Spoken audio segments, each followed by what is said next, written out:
আসসালামু আলাইকুম ভিউয়ার্স, কেমন আছেন সবাই? নিশ্চয়ই ভালো আছেন। এই তো আজ আমি রান্না করছি চিংড়ি মাছের ঝিঙ্গার ভাজি। এই যে ঝিঙ্গাগুলাকে আমি এই যেভাবে কেটে সিদ্ধ করে নিয়েছি, আর এই যে পেঁয়াজ রসুন দিয়ে এই যে চিংড়ি মাছকে একটু ভেজে নিচ্ছি। তো হলুদ লবণ দিয়েছি, বেশি ভাজতে হবে না। একটু ভাজা হয়ে গেছে, এবার আমি সিদ্ধ করা ঝিঙ্গাগুলো দিয়ে দেবো। সিদ্ধ করা ঝিঙ্গাগুলো এর ভিতরে দিয়ে দিলাম, দিয়ে এবার ভালোভাবে মাছের সঙ্গে পেঁয়াজ রসুনের সঙ্গে মিশিয়ে দিলাম, দিয়ে রসটা একটু শুকিয়ে দিলে নামিয়ে নেব। তাহলে হয়ে গেল খুবই হেলদি একটু ভাজি।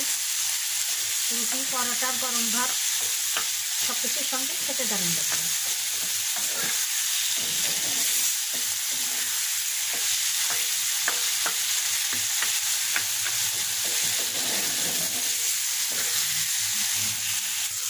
এই তো চিংড়ি মাছ দিয়ে ঝিঙ্গার ভাজি হয়ে গেল।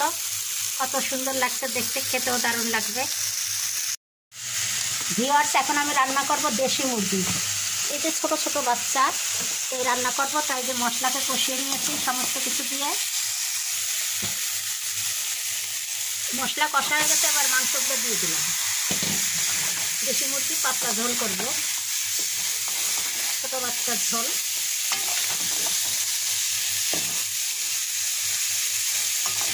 ভালোভাবে কষিয়ে নেব। মাংস কষা হয়ে গেছে, এবারে পানি দিয়ে দেবো।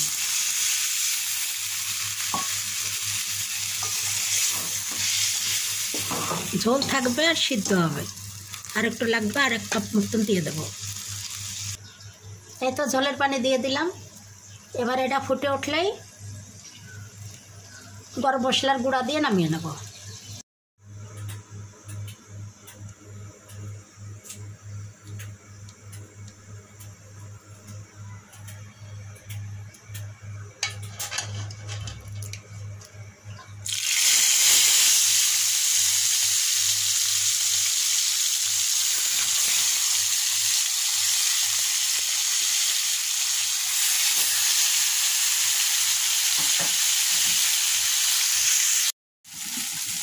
কই মাছগুলো ভেজে নিয়েছি, আর এই যে মশলা কষিয়ে নিয়েছি। এখন ভাজা মাছগুলো এর ভিতরে দিয়ে দেবো।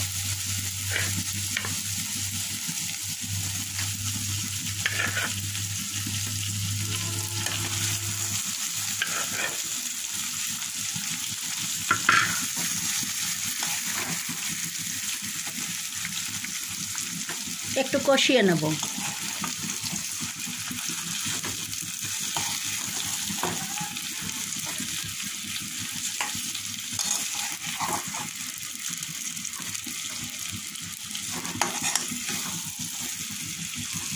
মশলাগুলো মাখিয়ে দিলাম এপিটো পিঠে, একটু জাল দিয়ে পানি দিয়ে দেবো। তাহলে মশলাটা ভালোভাবে মাছের ভিতরে ঢুকে যাবে, খেতে ভালো লাগবে।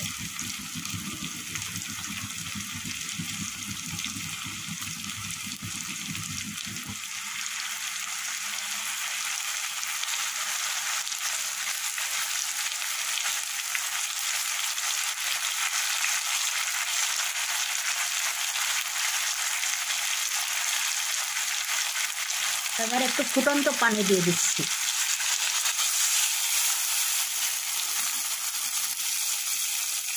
বেশি ঝোল থাকবে না, গা মাখা থাকবে।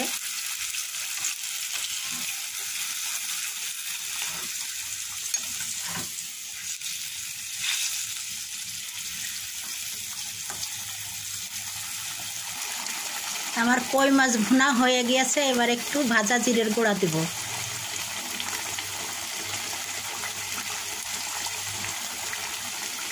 একটু মিশিয়ে দেব, দিয়ে নামিয়ে নেব।